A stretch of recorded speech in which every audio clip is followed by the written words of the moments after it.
Hola a todos, gracias por la invitación, gracias a la municipalidad por interesarse en este tema de la reparación. Hemos oído hablar de economía circular y generalmente desde el área del reciclaje, ahora de a poco la reutilización, y para nosotros creemos que la reparación es fundamental, así que bienvenidos a este webinar y esperamos que sea provechoso para ustedes. Hola a todos, mi nombre es Felipe Ferrer, cofundador de Modulab y Reparalab. Es importante aclarar que nosotros vamos a compartir con ustedes una investigación que hicimos. En ningún caso vamos a dar consejos ni tampoco vamos a dar juicios. Sí podemos dar opiniones que ustedes quieren, ustedes pueden ver si las toman o no, pero es básicamente compartir una investigación que hasta antes de este webinar no existía. Y es una recopilación de mucha información interesante y yo partiría al tiro porque es harta materia. ¿Ya? Vamos a... No sé si pueden verlo en pantalla. El temario, perdón. Nosotros vamos a abordar los primeros cuatro tópicos en esta sesión, que es la historia de la reparación desde el Paleolítico, contexto cultural económico, evolución de la industria y las estadísticas a nivel mundial en Chile. Ya. ¿Por qué es importante hablar de la cultura? La cultura es la transmisión de conocimiento, es el legado social que heredamos de generación en generación. Constituye la estructura social a la que pertenecemos y forma la organización social en todo, en las instituciones, en el colegio, donde trabajamos, en las fiestas, en las ideas, las artes, las ciencias y todos los aspectos que forman parte de un grupo. El hablar es una herramienta cultural determinante en la generación de la cultura. ¿Cómo entran los objetos allí?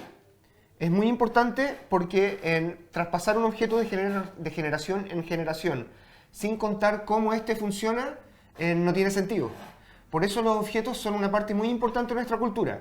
Podemos dar ejemplos muy claros, podemos dar un ejemplo lejano japonés, como si yo le entrego a un niño japonés cómo hacer té, no va a entender cómo es la ceremonia del té, la altura en que se sirve, la hora en que se sirve.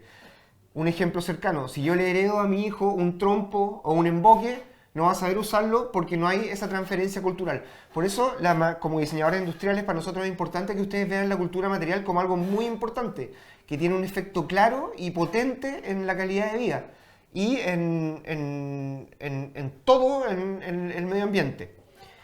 Es clave transmitir el conocimiento, de lo contrario jamás podemos avanzar.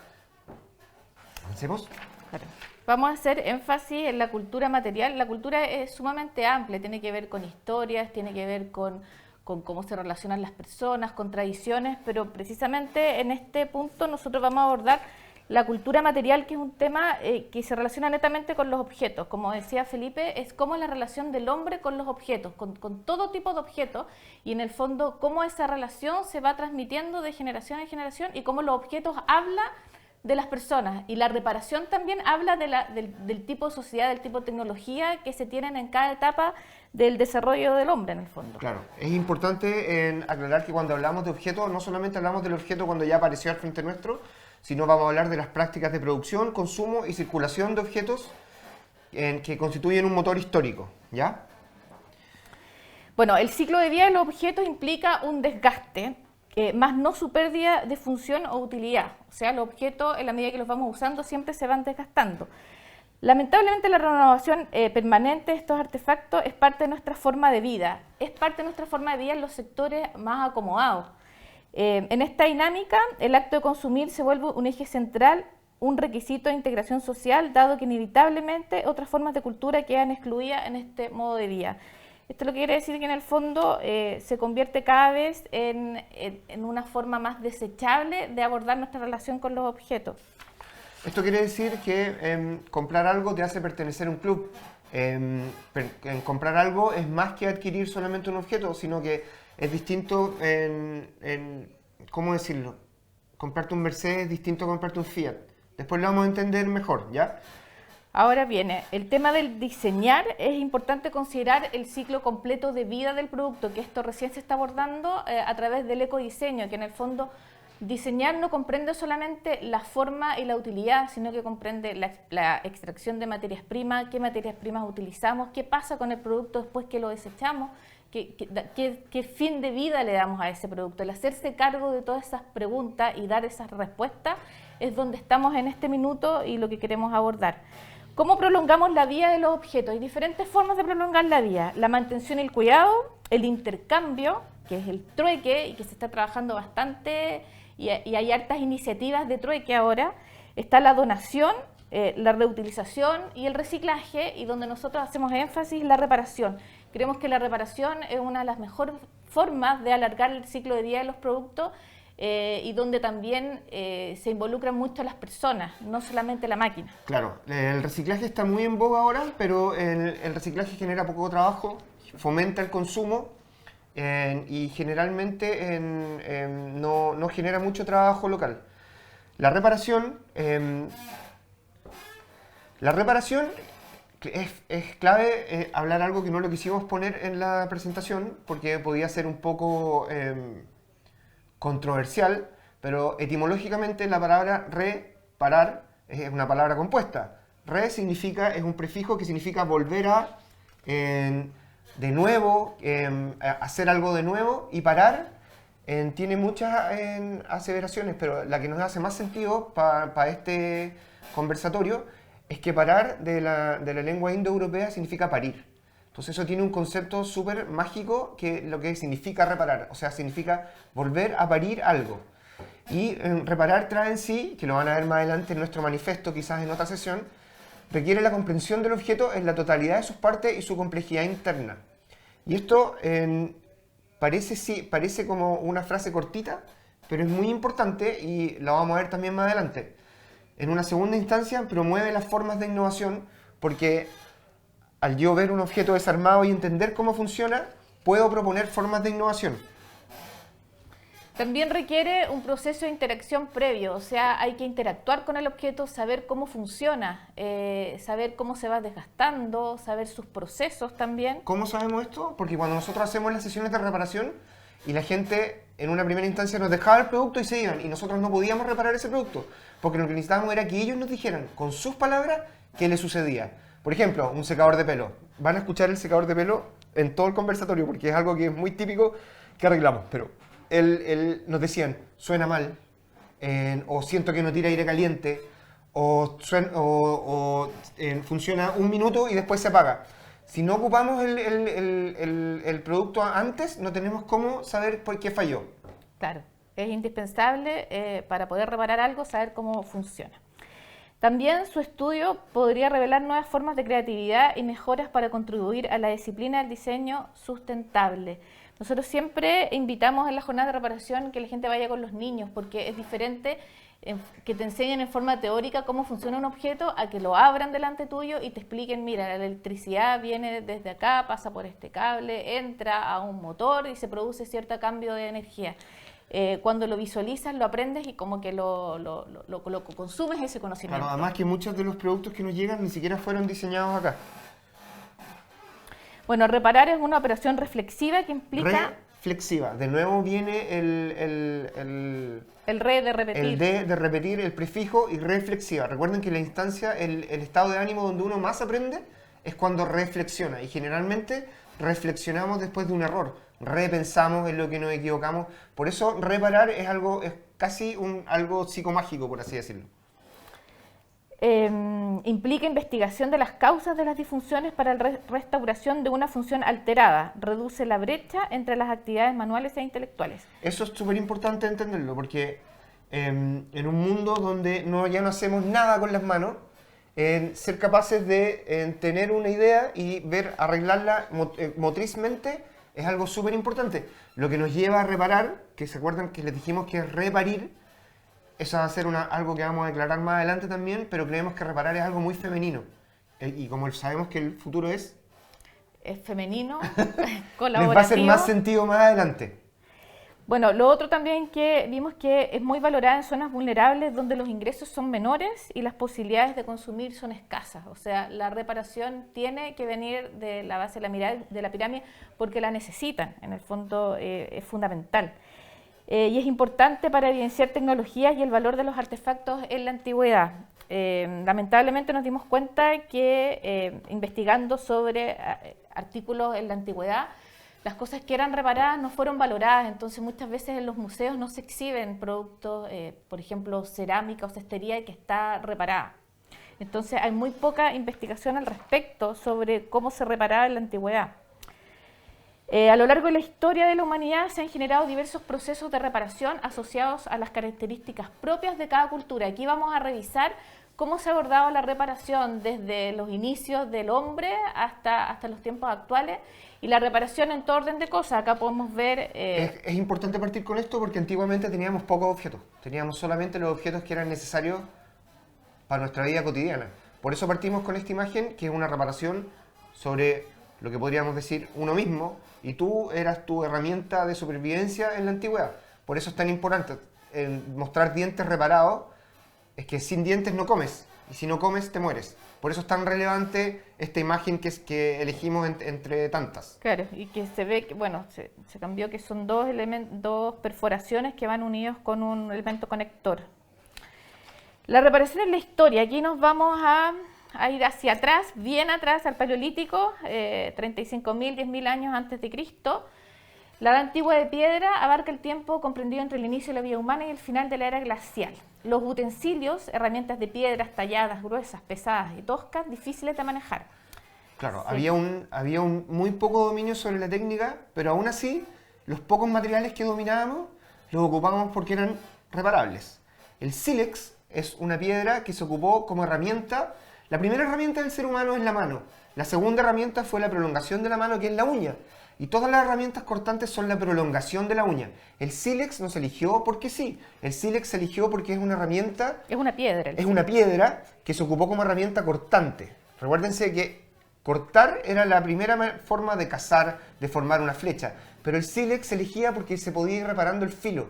Es una piedra que por características geológicas, que nosotros no las sabemos y no es necesario saberlas para este curso, yo la golpeo con otra piedra y va renovando el filo. Ahora, este filo es un filo a nivel de un bisturí, mucho mejor que un cartonero de hoy día. En verdad, si ustedes lo buscan se interiorizan más, pueden buscar videos en Google donde se hacían operaciones sobre cuerpo con sílex. Y lo que se hacía básicamente es golpearlo con otra piedra hasta restaurar el filo.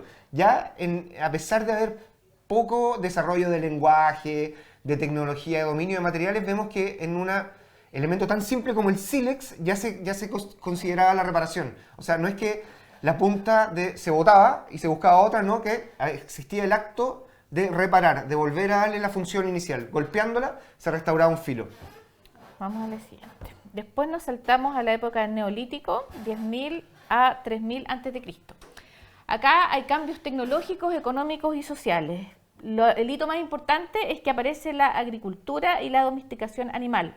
Cambio en el modo de vida y también abandona su estilo de vida basado en la caza, pesca, recolección por otro más sedentario. O sea, el hombre se empieza a asentar en ciertos lugares y empieza a desarrollar la economía del lugar también. Esto es súper importante porque la generación de excedentes de la agricultura y de la domesticación de las plantas y de los animales generó que nos asentáramos. Si antes teníamos comida para llegar hasta donde teníamos que emigrar en invierno para no morir de frío, el guardar la cantidad de trigo necesaria para todo el año nos cambió la vida. Esto y la revolución industrial son los dos hechos más importantes que nos definen como raza humana. Y aquí hay un cambio importante, porque se empieza a generar un individuo que empieza a generar estas herramientas. O sea, la persona, cuando generamos el conocimiento para saber cuándo cosechar el trigo, cómo cosechar el trigo sin que la semilla se caiga y la perdamos, qué filo tiene que tener la herramienta para el acto de la trilla, la semilla no se caiga y después la podamos separar en otra parte, empezó a generar un tipo de oficio importantísimo, que se empieza a generar como el artesano, la persona que se especializa en algo. La persona que se especializa en la generación de herramientas, de objetos, que ya no son los objetos para ir de un lugar a otro, sino son los objetos para estar ahí, para asentarnos. Aquí vemos en el año más o menos 6.600 a.C., Mesopotamia, las primeras evidencias arqueológicas de reparación. Vemos un artefacto cerámico del periodo neolítico donde, no sé si se ve tan claro, pero se puede ver la reparación ya con unas piezas fragmentadas que se van uniendo con una resina, que más adelante vamos a abordar qué tipo de resina utilizaban. La forma de reparar la cerámica, que era con perforaciones y un elemento conector, que en esta época era un elemento orgánico, un amarre orgánico, era muy similar a lo que vieron ustedes en los dientes al principio, donde habían también perforaciones que se unían con un conector, o sea, reparaban el cuerpo humano y reparábamos las piezas, las vasijas de la misma forma constructiva de reparación. ¿Por qué es relevante esto? Porque están mandando a una persona a la otra vida con un objeto como es una vasija, que no sabemos si contenía algo, pero era importante para el viaje a la otra vida. O sea, era tan importante que lo mandaban reparado. Seguimos avanzando y esto nos toca muy de cerca a nosotros, que estamos en Chile. Vemos la trepanación, que es nuevamente una forma de reparar, pero en el mismo cuerpo humano. ¿Por qué es relevante la trepanación? Y que los incas eran los que mejor lo dominaron a nivel mundial, porque la gente seguía viviendo después de esto. O sea, no es que se trepanaba y después la persona moría, el paciente moría. Se trepanaba y la gente seguía viviendo. O sea, aquí sí había un acto de reparación, de cuidado y posterior preocupación por la persona. Ahora, esa trepanación aún hoy día requiere de herramientas muy especializadas. Por eso quisimos colocarlo en la presentación, porque ya empieza a hablar de otros niveles de reparación. Aparece lo que se llama el bitumen, que no tiene mucha traducción, no logramos encontrar mucho, pero sí es un aglomerante de tipo orgánico, que más adelante vamos a ver que es cera de abeja o grasa proveniente de otros animales. Después se sigue con la edad de los metales, cobre, bronce, hierro, la primera evidencia de fundición de cobre. ¿Qué pasa con esto? Que se empieza a cambiar el conector, que antes era de material orgánico. Era una pita amarrada, claro, un vegetal amarrado. Por metal, y este metal empieza a llamarse laña, que es una grapa, conocida actualmente como una grapa de metal. Entonces se sigue el mismo sistema de conexión con perforaciones, pero ya la unión deja de ser solamente orgánica y se empieza a utilizar este metal, que logra varias cualidades. Primero, es más fuerte, es mucho más resistente. Se puede producir más en serie porque ya hay fundición. Y esto tiene más durabilidad. Y esto da curso a lo que nosotros conocemos hoy día como los conectores semipermanentes, que es un clavo, un tornillo, una grapa, un corchete, un remache pop, un remache de la ropa. Aquí en esta diapo que sigue podemos ver algunas imágenes donde se ven las grapas de mejor manera, digamos. Y es mucho más avanzado porque es lo que parece un corchete, en realidad no es un corchete. Estas son recuerden que los arqueólogos por alguna razón desechaban los objetos que estaban reparados. Y si ustedes van a los museos no van a encontrar muchos objetos que tengan reparación porque hasta hace un tiempo no tenía un valor histórico. Pero el ocupar el metal como elemento conector implica un entendimiento del material totalmente distinto, porque antes se perforaba la cerámica, se pegaba con una cera y después el vegetal lo mantenía unido a través de la marra. Si fallaba la marra, se desarmaba todo. Pero la comprensión de los materiales como el metal hace que la laña sea un resorte. O sea, esa imagen muestra que ya había una comprensión elástica del material. O sea, se entendía que el material estaba apretando constantemente y no dependía de un amarre, sino de las propiedades físicas, moleculares, de la comprensión de ese material. Por eso es tan importante. La laña nos va a salir hasta más adelante. Sí, esta técnica se llama técnica del lañado. Acerca del lañado, cómo se conoce la práctica para reparar las piezas rotas empleando grapas de metal y un pulido más complejo de la cerámica. O sea, no solamente se repara, sino que ya se empieza a trabajar más sobre el material y se empiezan a tener mejores resultados, con mucho mejor oficio. Se trabaja más sobre la reparación. Bueno, este es súper cool y es como súper tequilla y yo creo que todos los que estamos en el chat, en el conversatorio hemos escuchado hablar del kintsugi. El kintsugi es carpintería de oro.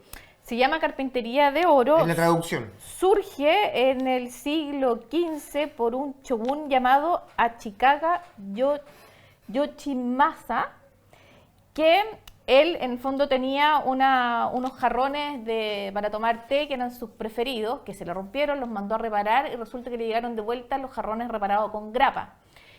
Lo cual no le gustó porque él tenía mucho cariño con grapa, con metal en el fondo, de las técnicas que le habíamos comentado anteriormente. No le gustó esta forma de reparar, entonces le encargó a unos artesanos japoneses que investigaran y hicieran una reparación mejor, dado que el producto que quería reparar tenía una connotación más simbólica y con mayor valor. Y de ahí surge esta técnica que se basa en la filosofía del wabi-sabi, que uno no tiene que esconder sus errores y que está súper de moda ahora. No esconder tus canas, no esconder tus arrugas.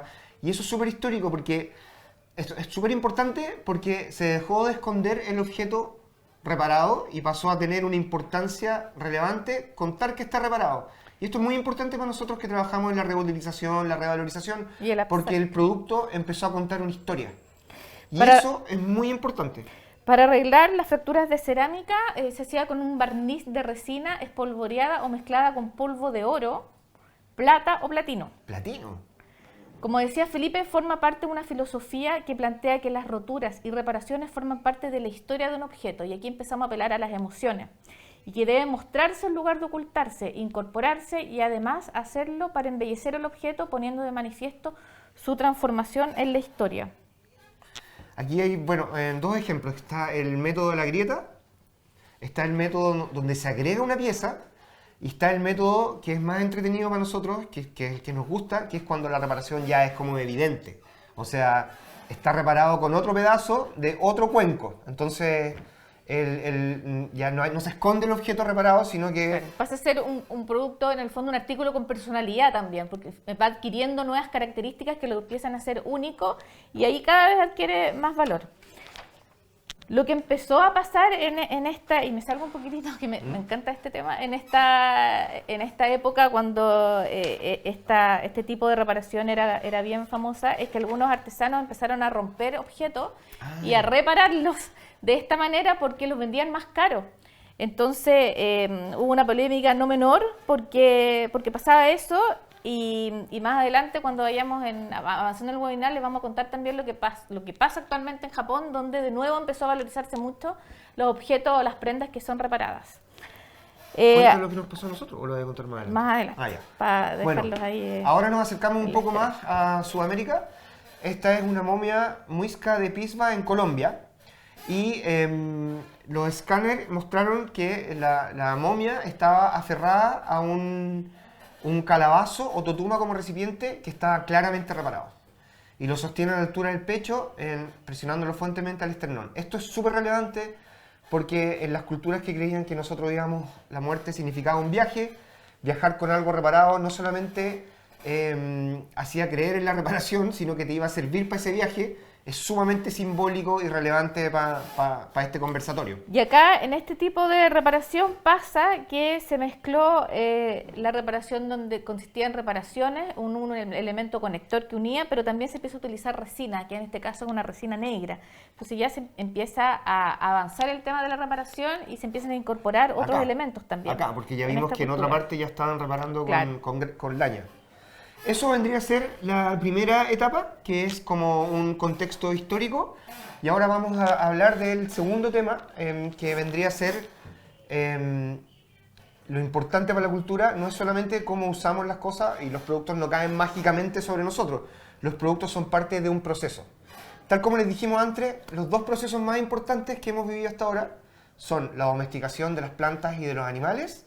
Y el segundo más importante es la revolución industrial. Se inició en Gran Bretaña, como todo, por factores que pueden decirse como suerte. Inglaterra tenía la suerte de tener, bueno, eso no es suerte, pero era el imperio que dominaba todo el comercio naval. Eran un territorio insular, pero las cosas que lo hacen ser de suerte es que tenían el hierro y el carbono, que son la base de la revolución industrial.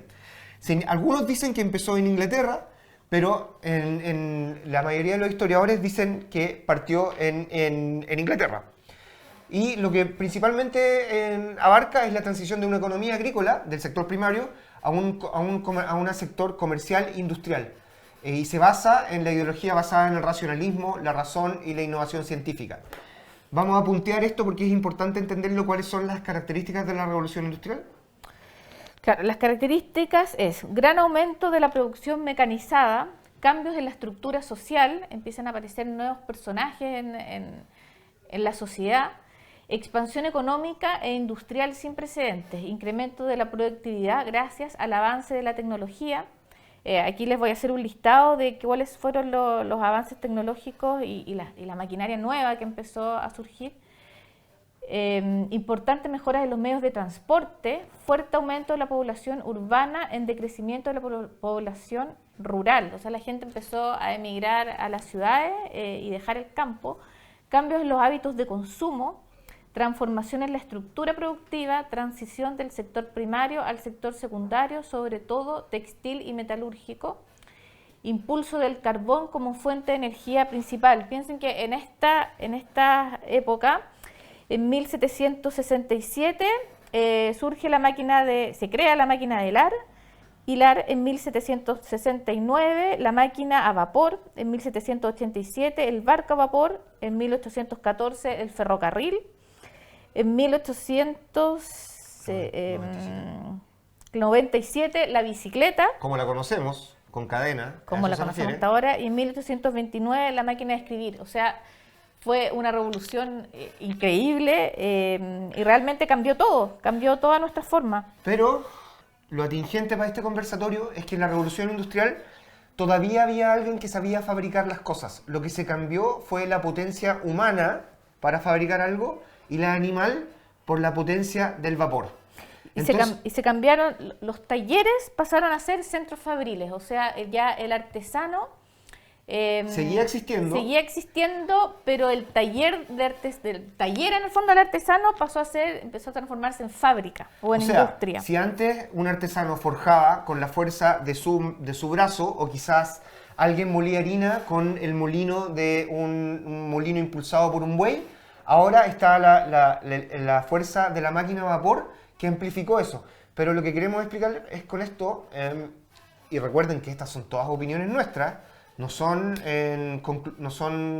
en nada consejos arrogantes. Todavía había alguien que sabía fabricar algo, solo que ahora tenía más fuerza para hacerlo, lo podía hacer más rápido y lo podía distribuir a más gente. Por eso se dice que este es el segundo cambio más importante. La máquina de hilar permitió sacar el algodón mucho más rápido, en cosechar el algodón de manera mucho más rápida, y el barco a vapor permitió que se pudiera vender a muchas más partes y llegar a muchas más personas. Por eso se dice que esta es una... Bueno, aquí también hay historiadores que chocan, pero se dicen que esa es la revolución industrial es cuando el bienestar humano mejor avanzó. Pero hay otra gente que dice que no, porque avanzó para solamente algún tipo de gente. Es importante decir... El aumento de la productividad hizo también que hubiera más alimento, y esto hizo que la población también empezara a crecer, y creció más rápido también. También hay que decir que las condiciones de salubridad, la gente se aglomeró en las ciudades, claro. Las condiciones de higiene y salubridad empeoraron, pero eso es ajeno a nuestro tema. También es importante que algunos historiadores dicen que el capitalismo partió antes de esto, pero con la revolución industrial apareció el capitalismo industrial. ¿Qué queremos decir esto? Que hay un tipo que tiene capital, plata, que no sabe hacer nada, pero puede ahora fabricar cosas aliándose con otra persona. Eso vendría a ser el capitalismo industrial. Es importante tenerlo en mente para lo que se viene más adelante. Bueno, Espérate, acá hay un salto importante. ¿Qué nos tenemos que quedar con la revolución industrial? Primero, desaparece el taller y empiezan las fábricas. El artesano todavía existe. El artesano, no como el artesano como lo conocemos fabricando cosas chiquititas, sino la persona que sabía hacer algo desde la extracción de la materia prima hasta el producto terminado, hasta ponerle el precio a eso, empieza a desaparecer, pero existe todavía. Y la revolución industrial permitió que este artesano amplificara su fuerza y la fuerza de los animales por la máquina a vapor. Claro, que haya partido la revolución industrial en Inglaterra, que tú dices que algunos dicen que partió en Francia, en otra parte, tiene que ver también porque Inglaterra era el imperio que controlaba el comercio y tenía dos recursos naturales que eran importantísimos, que es el carbón y el hierro. Y además tenía un sistema de carreteras, pero que no son carreteras, que era un sistema fluvial que permitía, porque cuando desaparece el taller y aparece la industria, tienen que llegar materias primas a la industria. Y piensen que no hay autos, no hay furgones, no hay delivery, no hay Rappi, no hay nada. Entonces todo eso se movía a través de canales, que era una manera rápida y de mover productos. Y aquí damos un salto importante al siglo XIX. En España, en las esquinas, existía todavía el lañador. Les nombramos la laña siglos atrás, a pesar de la revolución industrial, existía y creemos que era importante nombrarlo porque la gente todavía seguía reparando. Esto es como que en la esquina de tu casa tuviera ahí la reparadora calzado, pero aquí el lañador reparaba todas las cosas, artefactos de cocina. Claro, y seguía con la misma técnica de las lañas, las grapas, que tradicionalmente se usaba. La gente llevaba sus ollas o sus elementos de cocina, y el lañador acá hacía su magia. Esta es una foto como de un barrio que poco a poco nos vamos acercando más hacia nosotros. Taylor. Taylor es a finales del siglo XIX y Taylor tenemos que mencionarlo porque más adelante van a escuchar a Henry Ford. Y no podemos hablar de Ford y Fordismo sin hablar de Taylor. Taylor es súper importante porque empezó a, para nuestro conversatorio es importante, destruir la figura del artesano. No estamos hablando del artesano de la feria artesanal, estamos hablando del artesano que sabía hacer todo, desde el principio a fin. Taylor lo que hizo fue aplicar el método científico a los métodos de producción existentes. En el fondo, no sé si se acuerdan cuando el Papa le preguntaba a Miguel Ángel, ¿cuándo vas a terminar, Miguel Ángel, la Capilla Sixtina? Y Miguel Ángel decía, ¿cuando termine? No. Para Taylor eso era una respuesta inaceptable y empezó a ponerle tiempo a todas las fabricación de cada proceso para fabricar un producto. Eliminó el grado de improvisación de las tareas. En el fondo le fue poniendo un cronómetro que antes se ejecutaban sin control alguno sobre los tiempos ni las formas y solamente se enfocaban en los resultados. Ahora no es solamente el resultado, sino que qué va pasando en cada etapa de la producción en sí. Introdujo la división de las tareas también. Claro, o sea que cada persona hacía solamente una parte del producto. Entonces sí, se lograba que los procesos estuvieran bien definidos y fueran súper claros. Proceso 1, proceso 2, proceso 3, y no el operario hiciera todos los procesos de a uno solo. Entonces también se fomentó el trabajo en equipo y los tiempos de ejecución controlados súper estrictamente. Tuvo su lado bueno, pero también tuvo su lado bueno. Se volvió contraproducente, ya que las industrias disminuían los salarios y el operario se veía producir cada vez más para acceder a un acceso digno. Esto sabemos que significa que el producto cada vez era de menor calidad, porque era un trabajo repetitivo y que no tenía ninguna cualificación el obrero. Fíjense que ya estamos hablando de obrero, no de artesano. Claro, y pasó de que el control del tiempo antes lo tenía el obrero y ahora lo tiene el dueño de la fábrica, en el fondo. Claro, y empieza a surgir ¿cómo se llama? El supervisor, alguien que está encima tuyo. Y como vemos claramente, el principal cambio laboral, cultural y social que trajo este sistema fue la desaparición del artesano como figura. Bueno, la división de las tareas permitió un alto grado de especialización técnica de los operarios, así como un sistema ordenado de premios por desempeño de cada puesto. Esto se volvió contraproducente ya que las industrias disminuían su salario para que el operario se viera obligado a producir cada vez más con tal de acceder a un ingreso digno. El principal cambio laboral, cultural y social que trajo este sistema fue la desaparición del artesano como figura. Como decía Felipe, ya no hablamos del artesano, ahora hablamos del operario.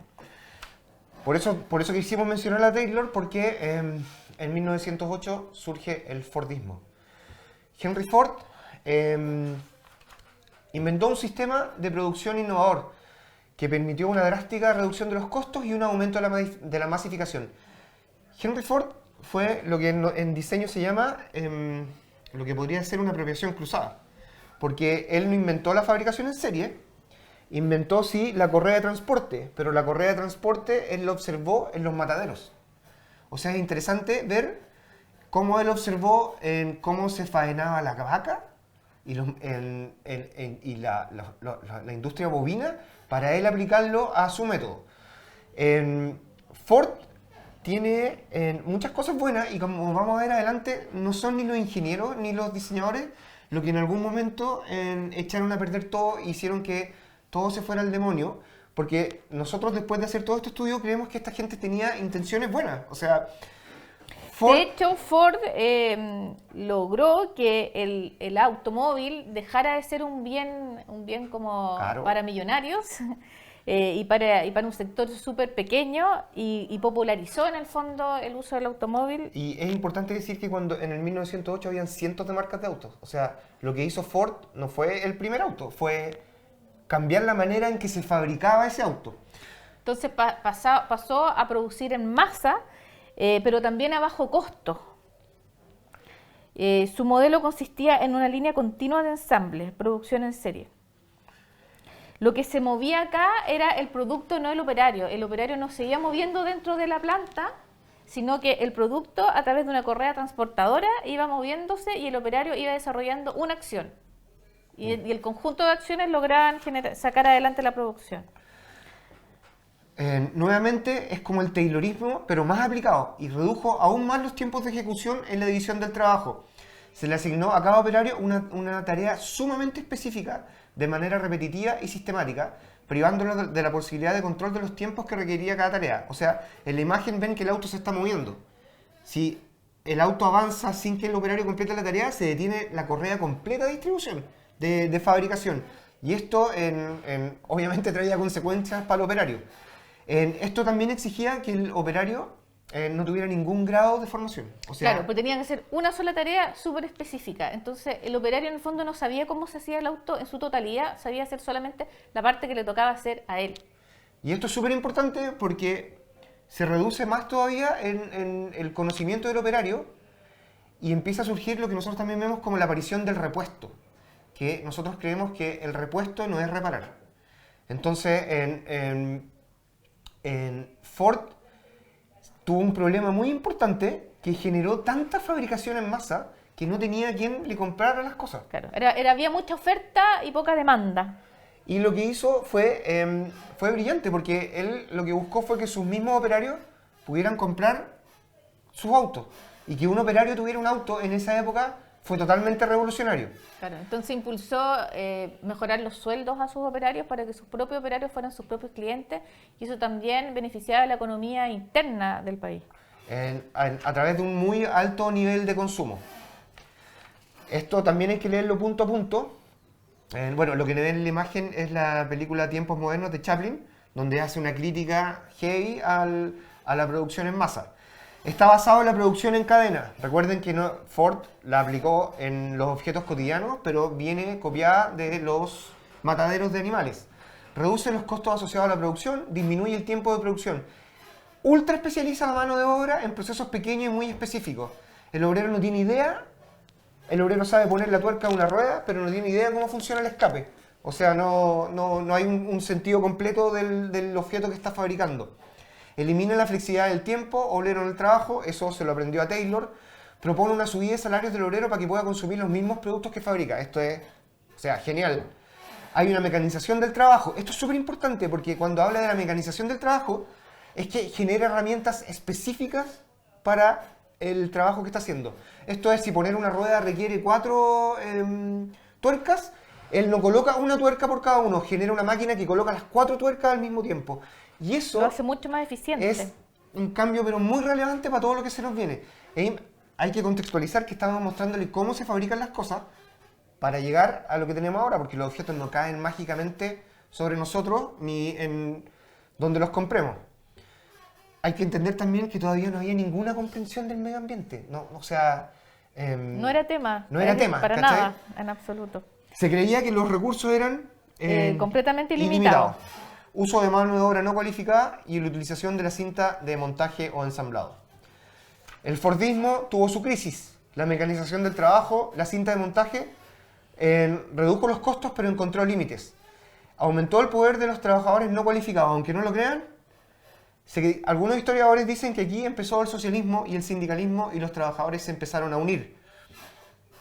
Acuérdense que nosotros no estamos emitiendo ni un juicio, nosotros estamos contando, relatando la experiencia de nuestra investigación. Como todo era en masa y el obrero era ultra poco especializado, le llegaba algo fabricado, pero él no había control de calidad. Entonces, si el escape venía malo, él se colocaba de fabricar la rueda. Da lo mismo. Por lo tanto, los controles de calidad eran malísimos. Hubo una monotonía de las labores, entonces la gente se empezó como a aburrir de desarrollar siempre lo mismo todos los días de su vida. y el ritmo de producción se hacía cada vez más intenso también. Y no sé si conocen la frase típica de Ford que decía que te puedo hacer el auto de cualquier color mientras sea negro. Y esto también le significó una crisis porque ya la gente empezaba a querer cosas de distintas, diversificar los productos, pero su línea de montaje no fue capaz de responder a esta solicitud. Es por eso que avanzamos al post-Fordismo. Y toyotismo también. Tras el Fordismo surgieron dos nuevos movimientos, por un lado el post-Fordismo y el otro el toyotismo. El post-Fordismo se diferencia del Fordismo en la sustitución de los trabajadores por máquinas, o sea, además de tener una línea de producción, una cadena productiva, cinta transportadora y todo, empezamos a incorporarlas cada vez más máquinas y menos trabajadores también. El uso de las tecnologías de la información y un enfoque basado en productos destinados a un público objetivo. Ahora ya no se trabaja solamente para la masa, sino que se empieza a trabajar más apuntando a diferentes públicos, con diferentes requerimientos, con diferentes gustos también. En el post-Fordismo empieza a surgir el tipo que trabaja detrás de un computador, que es más o menos lo que conocemos ahora. Por su parte, el toyotismo se refiere a Toyota. Estamos hablando acá, la industria automotriz ha marcado hitos súper importantes en la historia de la industria en general. Entonces, si bien el Fordismo viene de Ford, toyotismo viene de Toyota, Toyota Japón, Ford Estados Unidos. Y el toyotismo es más todavía específico y rehuye por completo de la producción en masa. Se limita a producir tras confirmar la venta, o sea, nosotros lo vemos como súper ecológico, en el fondo no tiene stock. Claro, no hay stock.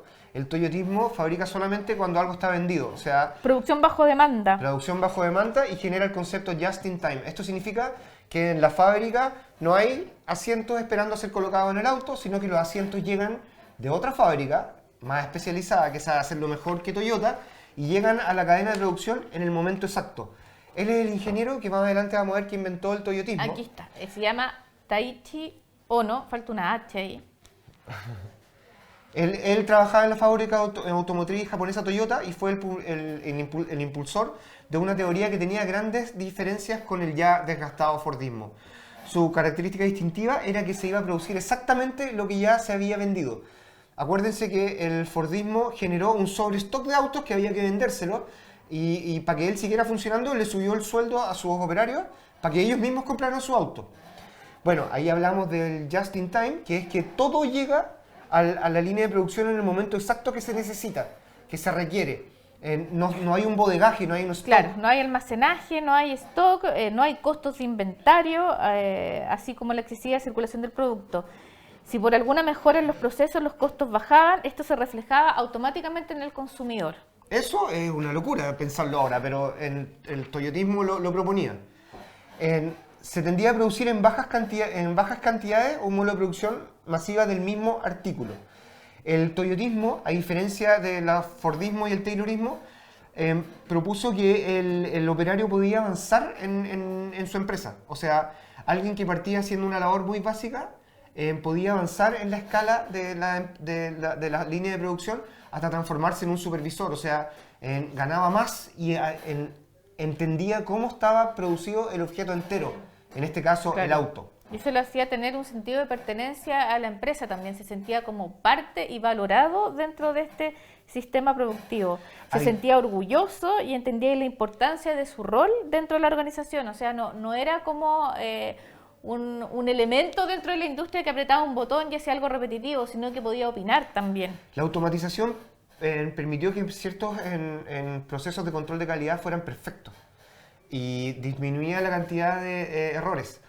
Hay un símbolo del toyotismo que es un auto que, si ustedes lo pueden googlear y averiguar más, que es el Lexus LS400.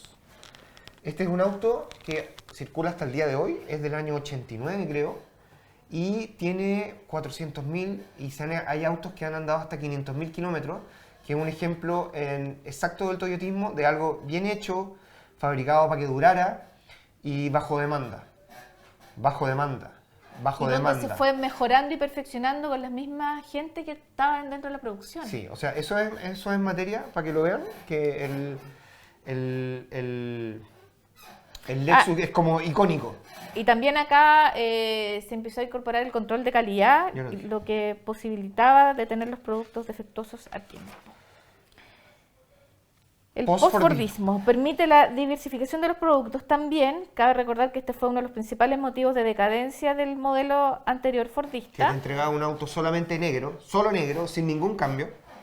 Y aparece un concepto llamado línea de producción fragmentada, que es el control de cada parte del proceso productivo por personal y equipo de trabajo especializado. Ya no pasaba eso, que se terminaba de producir y ahí se daban cuenta de los productos que venían con error. Esto es más o menos lo que estamos viviendo ahora, porque el toyotismo era tan bueno que, bueno, después vamos a ver por qué fracasó. Bueno, como decía Felipe, el postfordismo es el modelo, el sistema de mayor uso en la actualidad, sigue vigente. Las industrias funcionan bajo esta forma de hacer las cosas. Posee características comunes con el fordismo y tiene algunas diferencias específicas. Apunta a segmentos de consumidores en función de sus necesidades, mientras que el fordismo apuntaba a clases sociales determinadas con un único producto masivo. Acá ya vemos un abanico de productos que ofrece la misma marca, apuntando a diferentes necesidades de cada sector o de cada grupo objetivo. Ya. No sé si recuerdan que les dividimos el temario en uno, el contexto histórico de la reparación. La segunda parte es entender cómo se fabrican las cosas que llegan a nosotros, cómo se construyen, ver que hay alguien detrás, que hay una toma de decisiones importante. Y ahora vamos a lo que esta palabra está súper basureada, está súper en boga, pero vamos a aprender ahora en conjunto que hay tipos de obsolescencia programada. Sí. ¿Y cuáles son? Las que son decisión del diseñador, del dueño de la empresa, de los economistas. De la publicidad, de nosotros mismos, de tu entorno. No sé si se acuerdan que les dije que el toyotismo fracasó o no siguió siendo el modelo imperante porque se basaba en la demanda, o sea, fabricaban mientras había demanda. Bueno, ahora vamos a ver cómo nos persuaden a que haya más demanda, a que haya más cosas, a pesar de que Toyota era capaz de fabricar un Lexus LS400 que durara 500.000 kilómetros, que no se oxidara, que el motor tenía sistemas... Bueno, eso es algo que pueden ustedes averiguar por sí solos. Vamos a partir con definición. ¿Qué es la obsolescencia programada? Es un conjunto de técnicas aplicadas para reducir artificialmente la durabilidad de un bien manufacturado con el fin de estimular el consumo repetitivo. Esta es una afirmación que se hizo el 2006, pero investigando nos dimos cuenta que la obsolescencia programada, no con este nombre, proviene de hace mucho más tiempo y vimos un ejemplo en Ginebra, en Suiza, donde ahora se habla de impacto medioambiental y estamos re preocupados por el tema. Donde está la ONU, la UNICEF, la Cruz Roja, todo. En el año 1924, un grupo de empresas fabricantes de ampolletas, bajo el nombre de Carta Phoebus, se juntaron y acordaron repartirse el mercado mundial. Para nosotros el primer caso de colusión, repartirse el mercado y fijar los precios, y definieron entre ellos la duración de las ampolletas. O sea, ellos consideraron que las ampolletas no podían seguir durando 1.500 a 2.000 horas y deberían durar 1.000 horas porque de esta manera podían vender más ampolletas. Por lo tanto, el tema de obsolescencia programada, que recién ahora está como en boga y estamos hablando de esto, comenzó hace mucho tiempo atrás y comenzó de esta manera y en este lugar. Bueno, su etapa inicial se llevó a cabo entre los años 20 y 30, cuando se generó un nuevo modelo de mercado de mano de la producción en masa, todo lo que les tratamos de explicar en las slides anteriores. En 1932, un tal Bernard London proponía terminar con la Gran Depresión, la depresión de 1920, la que se suicidó el Titanic, el tipo del Titanic, la mayor depresión mundial conocida, lucrando a costa de la sociedad y a través de la obsolescencia planificada y obligada por ley. Claro, las compañías deben elegir si la utilización de componentes tecnológicos más baratos se condice con la proyección de vida útil de la que quieran dotar a sus productos. Esto se llama ingeniería de valor. ¿Esto lo hizo un agente inmobiliario? Sí. Y él en el fondo defendía su postura, decía, porque si nosotros en el fondo proyectamos la vida útil de los productos, lográbamos que hubiera más producción, que se reactivara la economía. Recuerden que el mundo estaba en una depresión económica, pero a la vez generaba más empleo. El término obsolescencia programada fue popularizado por primera vez en el año 54 por un colega, diseñador industrial llamado Brooke Stevens, quien resumió este concepto como inculcar el deseo de tener algo un poco más nuevo, un poco mejor, un poco antes de lo que es necesario, aunque siga funcionando y siga teniendo las cualidades y el producto esté en buen estado. Ahora, este es el demonio. tal como les hablamos, hay muchos tipos de obsolescencia. Está la obsolescencia absoluta o objetiva. La obsolescencia objetiva técnica tiene lugar cuando un producto se vuelve obsoleto porque existe una intención deliberada de descomponerlo o inutilizarlo transcurrido cierto tiempo de tiempo. Usualmente, cierto periodo de tiempo. No muy lejano de la fecha de compra. No es la impresora, no es el ejemplo que todos nos conocemos, no.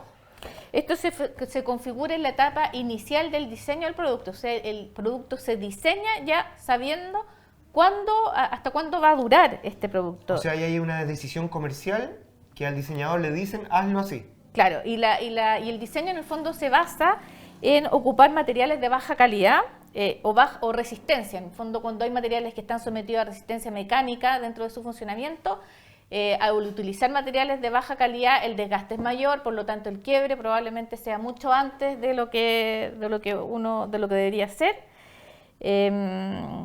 Y acá en el otro slide tenemos algunos ejemplos. Bueno, está el ejemplo también de las lámparas, de las ampolletas. El fabricante conoce de antemano la duración del producto, o sea, pueden proyectar su venta y su comercialización, porque él sabe, si tú te compras una ampolleta hoy día, en tanto tiempo más vas a tener que comprarte otra nueva. Entonces eso logra en el fondo ordenar sus ventas. Este tipo de obsolescencia programada implanta un sistema alrededor del producto basado en que los costos del reemplazo, y ya nos empiezan a sonar cosas que nos pasan ahora, del reemplazo sean iguales, sean equiparables y similares a los de reparación. O sea, te hacen elegir entre o lo reparas o compras uno nuevo. Pero el costo es lo mismo. Entonces, todos, si el reparar vale lo mismo que comprar uno nuevo, lamentablemente la mayoría de las personas prefiere comprar uno nuevo. Y yo imagino que claro, en ese momento todavía no existía la variable ambiental. Claro. O sea, esa decisión era más fácil tomarla. Otras cosas que planteaba era imposibilitar, imagínense los términos, obstaculizar, dificultar o denegar servicio, atención y asistencia a quienes han adquirido el producto. O sea, te vendo el producto y me olvido de la reparación, me olvido de en el fondo, asistir si es que el producto sufrió algún defecto. Esto nos ha pasado a todos: descontinuar o interrumpir la fabricación o disposición de piezas, recambios o accesorios del producto. Esto afortunadamente ahora es ley. Si tú te compras un auto por ley, tienen que tener 10 años, pero eso lo vamos a ver más adelante. En Chile todavía. Ya. Ahora está otro tipo de obsolescencia, que es la obsolescencia objetiva funcional. Esta se produce cuando un producto se vuelve obsoleto porque ha sido introducido al mercado uno que cumple mejor su función. Este tipo de obsolescencia es la más difundida globalmente, puesto que se produce como consecuencia necesaria de la constante innovación tecnológica. Bueno, esto es porque esto es inevitable, o sea, la tecnología avanza. Claro. La batería del celular se achicó, el celular que antes te duraba 8 horas, ahora quedó obsoleto. Algunos tipo de obsolescencia. Son contemporáneos a nosotros y pueden haber disfrutado de un cassette, que ahora yo le paso un cassette a mi hija y no tiene ni idea lo que es, ni para qué funciona, disquete tampoco, y el CD tampoco. A pesar de que los rayos, algunos diseñadores gráficos, colegas gráficos, saben que trabajar en un monitor de rayos catódicos, los colores son mucho más puros, pero el espacio que ocupaba y la cantidad de energía que gastaba lo reemplazó la pantalla plana. Eso es forzado, eso es un ejemplo que la tecnología avanza y irremediablemente deja atrás los productos, los deja obsoletos. Bueno, esta obsolescencia se divide en dos clases. La obsolescencia natural, un determinado bien se vuelve obsoleto por causas no atribuibles a la manipulación humana. Por ejemplo, los televisores de rayos, bueno, lo que explicaste tú ahora, que son reemplazados por pantalla plana, la forzada cuando obedece acciones deliberadas de los fabricantes, en el caso de un producto respecto del cual no existen repuestos disponibles en el mercado o el precio de los repuestos o de la reparación es mayor que el precio de adquisición del bien. Les recuerdo que en Chile no está normado que las empresas tengan repuestos. Por lo tanto, si no hay repuestos de un producto que tú compras, no es obligación de la empresa, de la marca o del distribuidor tener el repuesto acá en nuestro país. Está la obsolescencia informativa, no, la obsolescencia objetiva informática. Se basa en la creación de alteraciones informáticas y en el retiro por parte de los proveedores de las condiciones necesarias para que los consumidores den continuidad al uso y la funcionalidad otorgada del producto. Es más simple, esto es Mac o Windows cuando te cambian el sistema operativo. Claro, y ya no soporta, no soporta la nueva actualización, no soporta otras aplicaciones. Cuando se acaba la memoria RAM, cuando estás de repente querés bajar un video o querés de repente utilizar más memoria del computador y te dice no hay RAM suficiente, hasta aquí nomás llegamos. Cuando el hardware no acompaña el software, el hardware queda obsoleto. Y eso es una manera de que haya de obsolescencia objetiva informática. Revuélvete. No, perdón, me equivoqué. Y ahora llegamos al ejemplo que todos conocemos, que es de la impresora, que para los que no lo tengan claro, les va a quedar claro ahora. Y esta se llama la obsolescencia objetiva de notificación. La obsolescencia se produce cuando la notificación al consumidor sobre la durabilidad del bien de consumo adquirido es prematura, ya que el bien que pueda seguir prestando su funcionalidad durante más tiempo. El caso más conocido es el de las impresoras que dejan de funcionar pasado un determinado número de impresiones, contabilizadas mediante un chip EEPROM incorporado a las impresoras. Ese chip que está ahí es el demonio y es el que lleva la contabilidad en el fondo de cuánto tiempo más te puede durar la impresora. Y lo que dice es que el hardware está bueno. Claro. Los cabezales están buenos, los polímeros están buenos, los motores que están dentro de la impresora están buenos, pero dejó de funcionar.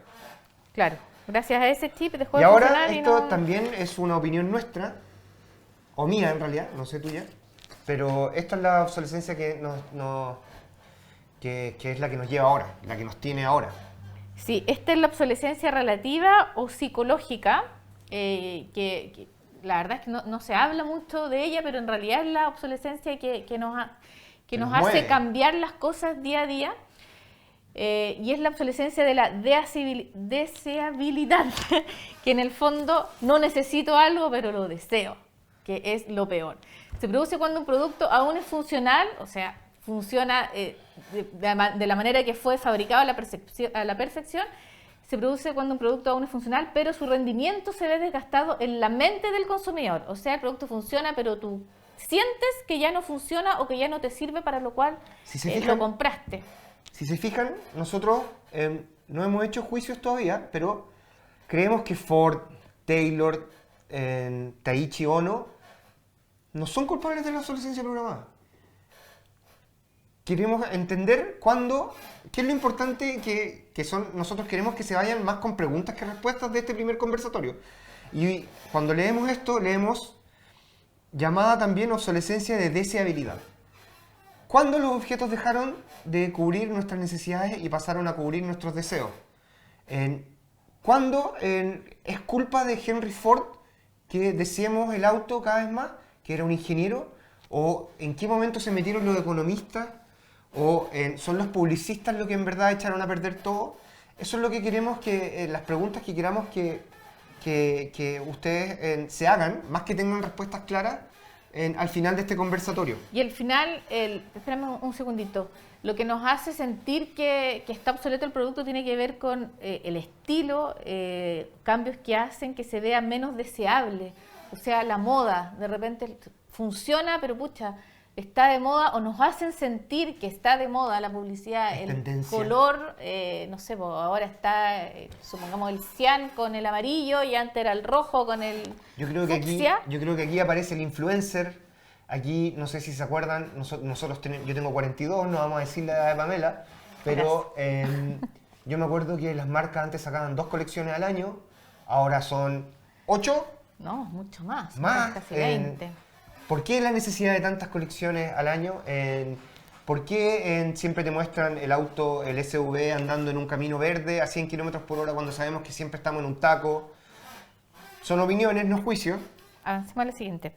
Los cambios en la industria y su producción vienen acompañados de cambios en el modo de consumir. El consumo está relacionado con la posición que se ocupa en el sistema productivo, estructura de clases. Consumir es un acto simbólico y esto es súper importante. Comprar es un acto político y nosotros decimos que reparar es un acto revolucionario.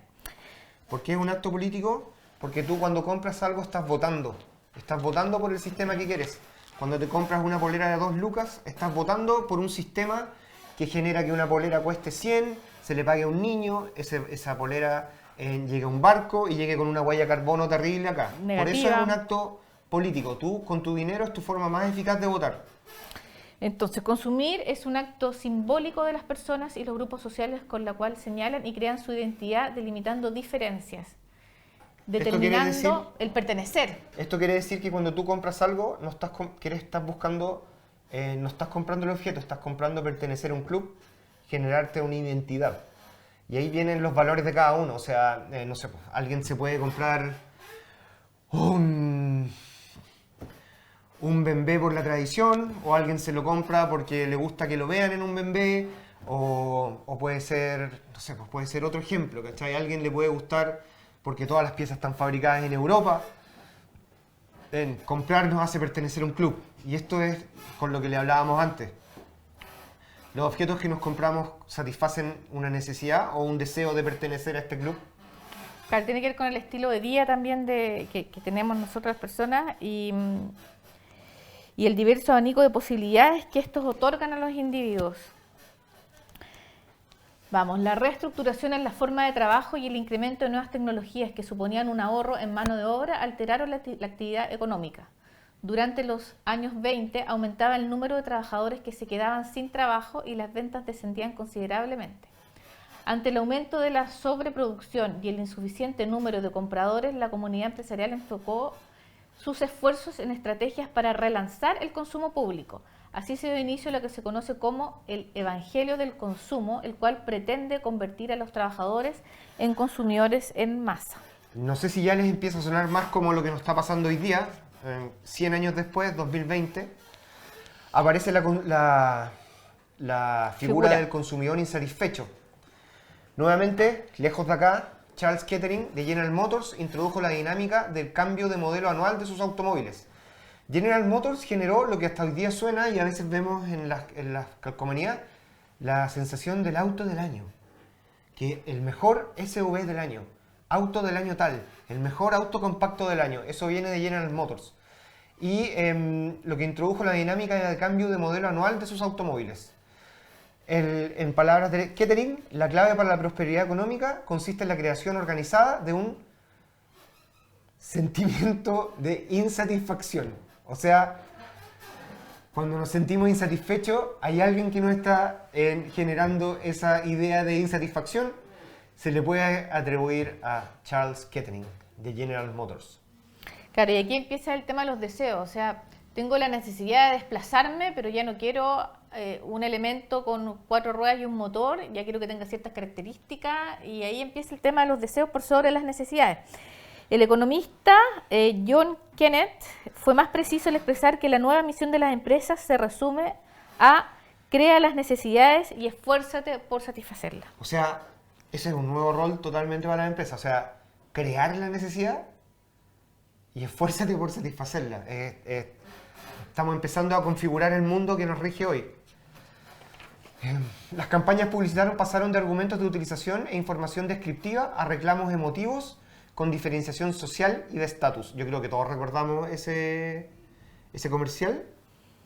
Ah, sí, ayer hablábamos del comercial de cómprate un auto perico, que igual es del 80, de hecho es justo de 1980, donde salía un perico en bicicleta y todo el mundo le gritaba en su recorrido que se comprara un auto, y al final empezaba a hacer tanto la presión de tus pares, incluso de la enamorada de Perico, que era Delfina Guzmán, que le iba a buscar a su casa, que ella también le decía que se comprara un auto. Entonces ya empieza una ¿cómo se llama? El argumento contraponía lo moderno con lo pasado de moda. Claro. Y el mensaje, es una presión social. Y el mensaje estaba cargado de consignas que buscaban avergonzar a las personas por el uso de productos caseros. quedarse atrasado era la fuerza estimuladora básica para crear deseos de compra. Actualmente se consume el doble de lo que podía consumir al final de la Segunda Guerra Mundial. Bueno, es importante que, no sé si ustedes vieron en la presentación atrás, no quisimos incluir las guerras, porque las guerras mundiales, esto tiene una razón de ser, porque creemos que se elimina el consumidor pasa a ser los esfuerzos de guerra, y por eso lo entendemos como diseñadores industriales y como en todas las historias se menciona, pero creemos que la desaparición del consumidor y la mano de obra, la esclava, o sea, los prisioneros, los esclavos, como que distorsionan un poco la realidad de lo que eran las actividades económicas de esa época. Por eso las dejamos y recién ahora escuchan la Segunda Guerra Mundial. La sociedad, la sociedad capitalista de consumo masivo ha ido transformando de una manera radical los valores propios de las sociedades, llegando incluso a comprometer el futuro. O sea, recién ahora estamos entendiendo que aparece la palabra futuro, ni siquiera medio ambiente. ¿Cachai? O sea, Ford no tenía idea que se le iba a acabar el hierro para fabricar o que no iban a haber árboles para los rayos de las ruedas de sus autos. ¿Cachai? Él no lo sabía. En el pasado, la práctica social dominante era la adquisición de bienes de consumo durables con los ahorros conseguidos a base de sacrificios y privaciones durante largos periodos de tiempo. Y aquí podemos todos recordar a nuestros abuelos, a nuestros papás, cuando se compraban algún bien, bienes heredables, porque ahora los bienes que tenemos son desechables. Por ejemplo, en mi caso, el refrigerador General Electric, la cocina, de una marca también como bien reconocida, que estaba comprada para que los hijos lo pudieran heredar en algún minuto. Entonces era un bien que se cuidaba mucho, era un bien que se tenía que traspasar de generación en generación. Que te enseñaban a usarlo. Que te enseñaban, claro, que había una cultura material ahí bien importante, que se podía reparar y que en el fondo era como un elemento hito dentro de todas nuestras casas. Surge en la opción del crédito. Y el crédito no solamente te facilita el acceso a los objetos, a lo que deseas, sino que te empieza a separar como sujeto de crédito o no sujeto de crédito en base a lo que tienes. Tú eres sujeto de crédito en base a lo que puedes responder. Todos sabemos cuando pedimos un crédito hipotecario hay que llevar un aval, hay que tener algo en garantía. Y aquí se empieza a separar más la gente, no solamente en lo que deseas, sino por qué tienes lo que deseas, sino en qué sujeto de crédito eres. No, y también... te adelantaste mucho. Y también el tema del crédito pasa a ser súper importante porque la gente no tiene que ahorrar para comprarse algo. Entonces ya de repente no valoras tanto lo que te compras. Porque en el fondo cuando ahorráis para comprarte ese refrigerador que sabes que te va a durar toda la vida, empieza a cambiar cuando ya es más fácil conseguir las lucas, en el fondo, el dinero para poder comprarte lo que quieres. Volviendo al tema del cómprate el auto Perico, lo que estaban vendiendo no era un auto. A Perico lo que le estaban vendiendo es un crédito. De hecho, la publicidad era de un banco, de un crédito que te ofrecía el banco para comprarte el auto. Y acá vamos. Aquí recién se empiezan a dar cuenta que es necesario ofrecer la reparación. Pero como buen mente industrial proponen una inflación encubierta, o sea, que el producto sea más caro, pero para que después puedas repararlo. Los necesarios procesos de creación de servicios técnicos y los costos para el consumidor de las reparaciones reflejan un proceso de inflación encubierta. O sea, obviamente no te lo dicen, pero te obligan a llevar el auto solamente al taller de la marca, donde el precio lo ponen ellos, no lo pone nadie. Te lo cobran en la mantención y en el precio del auto. O sea, ampliaron el negocio en el fondo. El negocio no solamente producir, venderte ese producto, sino que también el servicio técnico pasa a ser parte también como de otro servicio. Como que tú lo pagáis, ¿cachai? Tú estás pagando en el servicio, lo que no debiera ser. La obsolescencia incrementa los niveles de derroche y desperdicio y refuerza la carga sobre el ambiente mediante la producción de basura y de nuevas demandas de materias primas extraídas del medio natural. O sea, empezamos a comprar basura en cuotas o basura a crédito, digamos. Que eso es lo más terrible, es que compramos cosas de mala calidad en cuotas con materias primas nuestras que pagamos para que viajaran a otro país y volvieran de nuevo en forma de un cable, de un conector, de un motor eléctrico, de un simple secador de pelo.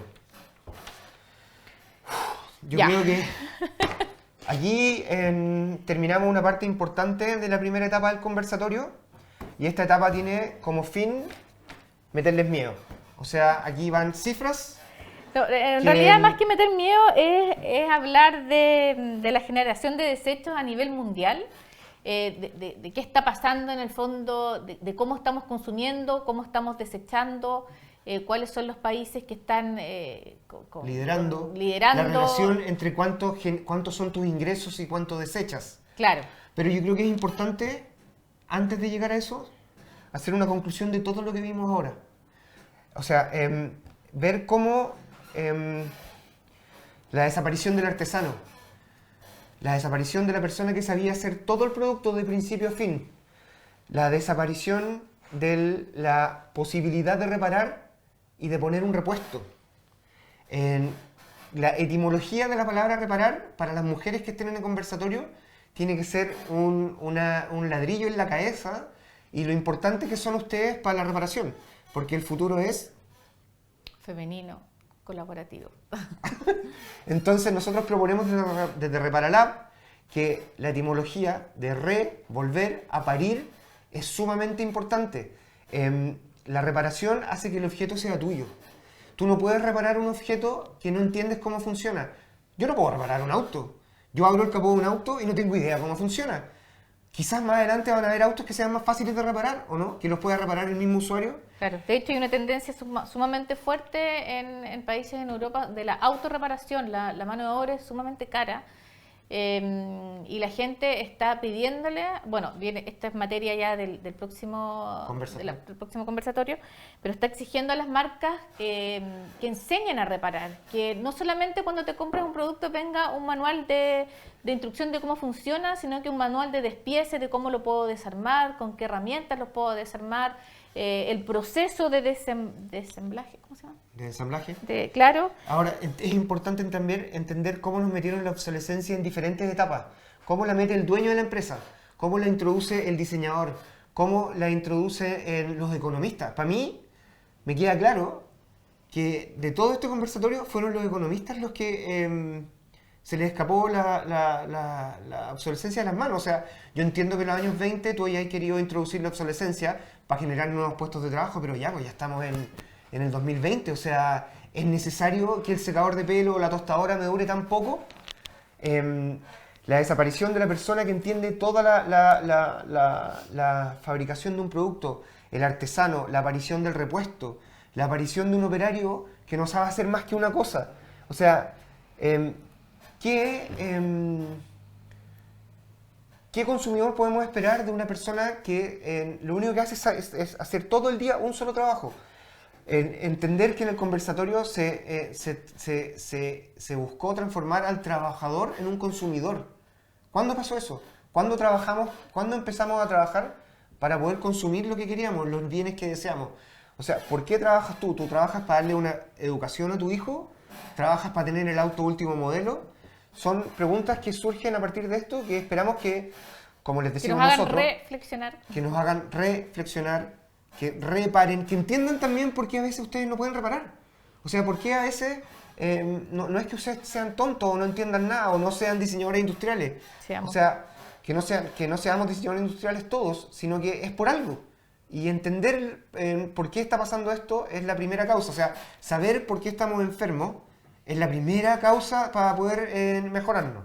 Entonces, nosotros creemos que en la primera etapa del conversatorio es para nosotros un éxito si los dejó llenos de dudas. Si los dejó llenos de dudas y preguntas, es un éxito. Si esperaban que el conversatorio les diera 1000 respuestas a todo lo que les pasa con los artefactos en su casa, están en el lugar equivocado. Bueno, igual en las dos últimas sesiones vamos a reparar reparaciones básicas de vestuario y electrodomésticos y también van a aprender en el fondo por lo menos a entender qué es lo más habitual que se está perder en una casa y cómo podemos vislumbrar un poco cuál sería el problema. Claro, y ahora vamos a la etapa de generación de miedo. Ahora pero no vamos, paralización. Claro. La idea de esto, es que me equivoqué en realidad, la idea de esta en la slide que vienen ahora es que les genere rabia, porque la rabia es motriz, no miedo. Olvídense del miedo, la idea es que esto les genere rabia. Entonces, vamos con la generación de desechos a nivel mundial. En el año 2016, La generación de desechos fue de 2.010 millones de toneladas de desechos.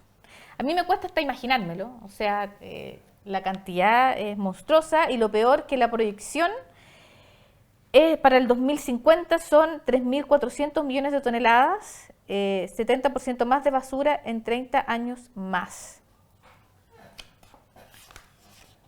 Ay, perdón. Esta es la generación de desechos según zona. 16% de la población genera el 34% de los desechos del mundo.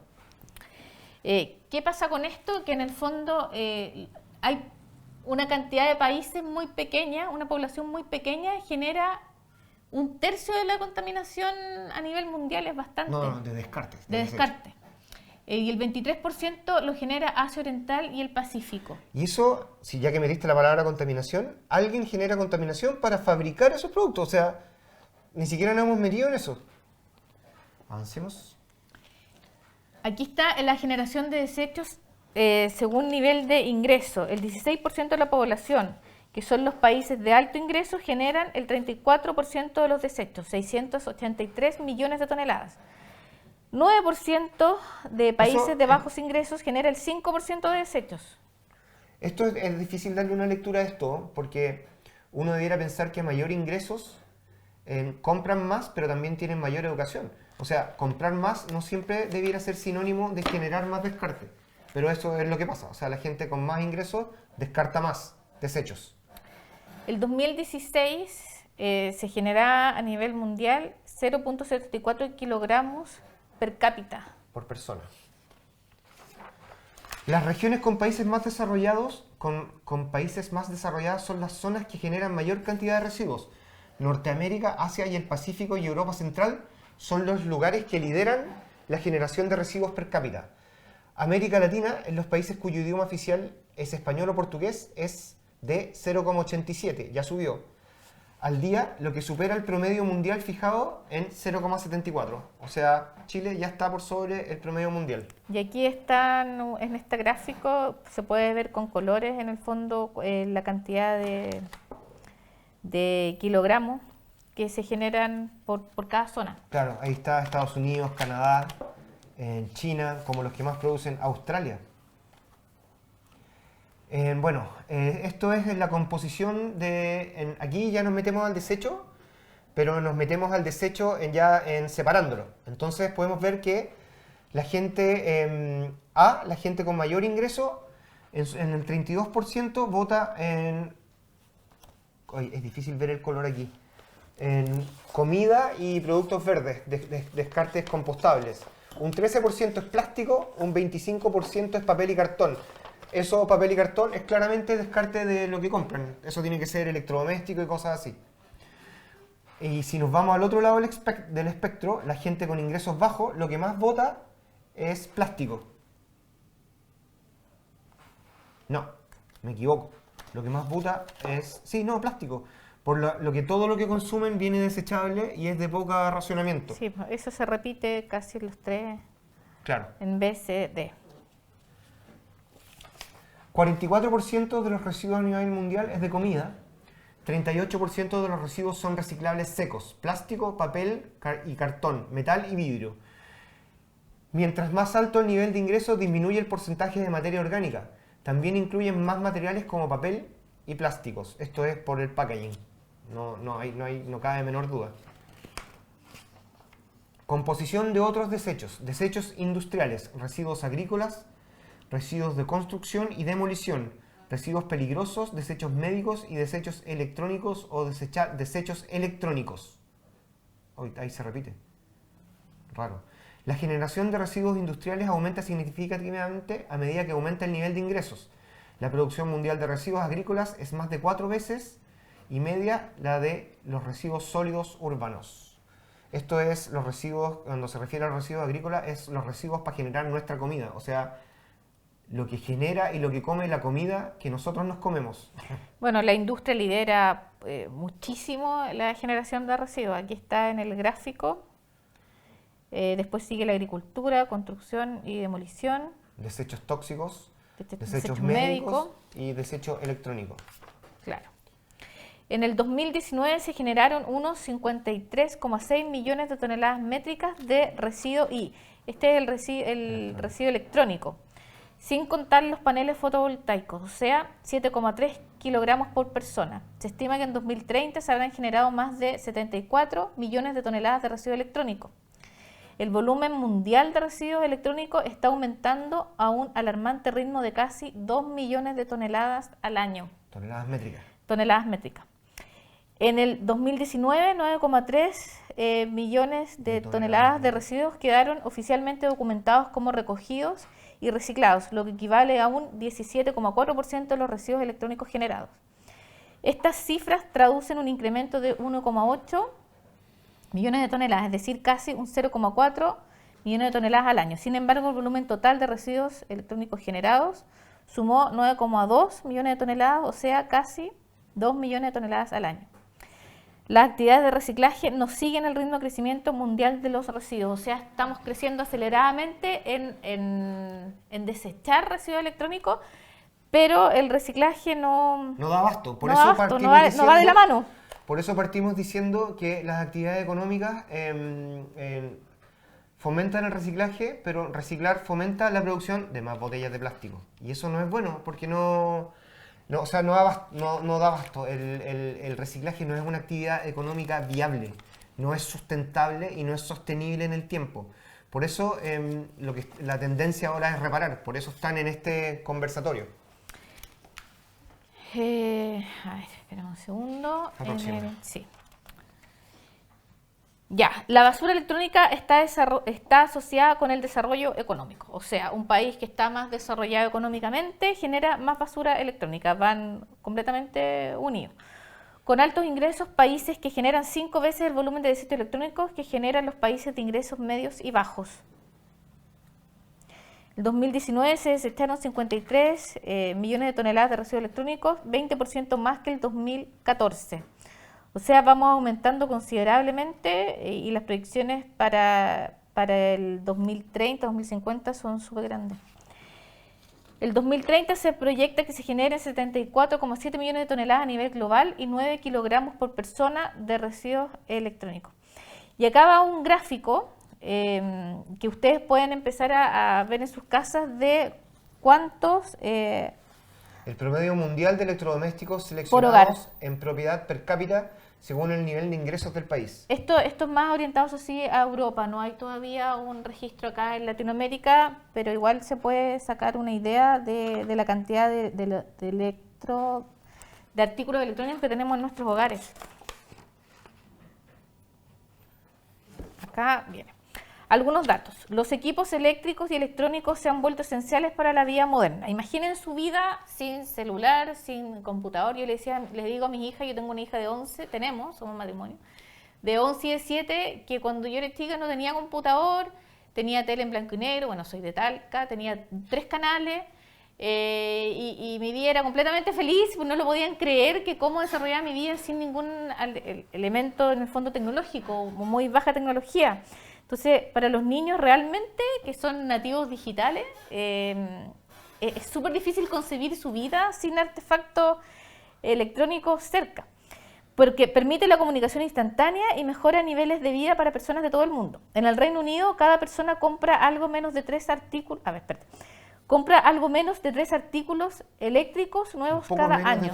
Claro, un poco menos de 3. En 2015... el hogar europeo promedio tenía 44 artículos electrónicos o eléctricos en el hogar, más otras 45 lámparas o accesorios de iluminación. Lámparas o ampolletas. Empecemos a pensar cuántos artículos electrónicos tenemos en nuestra casa. Uno dice 44, cuando leí esto dije, wow, no puede ser tanto, esto debe pasar en Reino Unido, pero empecé a contar los artículos electrónicos que tenemos nosotros en nuestra casa y realmente son solo en la cocina, no sé, no quiero dar marcas, pero batidora de inmersión, tostador, cafetera, la Molinex, claro, el refrigerador, el microondas, el hornito eléctrico, la plancha, el secador de pelo. Si uno empieza a contar, te das cuenta que vivimos rodeados de artículos electrónicos que para el fabricante no deberían durar más de 2 o 3 años. En Europa 5 años por ley. Por lo tanto, la rotación es súper rápida. Y todos van a fallar en algún momento. Todos van a fallar.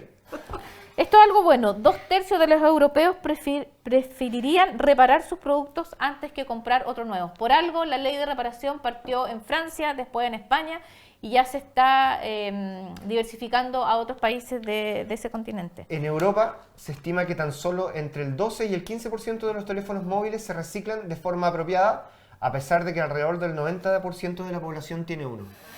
Y aunque quisiéramos reciclarlo o repararlo, abrir un celular, cuando tú vas y te cambian la pantalla, el tipo que te cambia la pantalla no entiende cómo funciona la pantalla.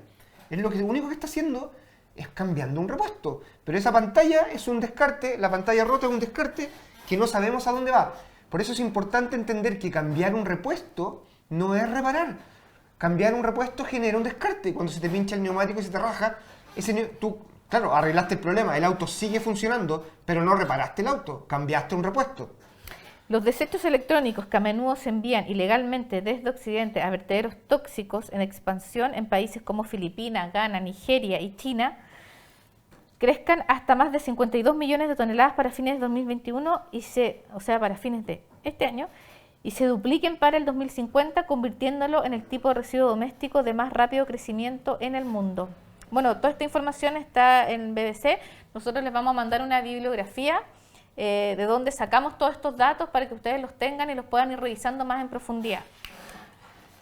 Bueno, en el 2020 la Asamblea Nacional Francesa aprobó la idea de instaurar un índice de calificaciones de reparabilidad para electrodomésticos como lavadoras, cortadoras de césped, televisores y teléfonos inteligentes. Con esto, el gobierno francés espera aumentar la tasa de reparación de dispositivos electrónicos con un 60% en 65 años. ¿Esto qué quiere decir?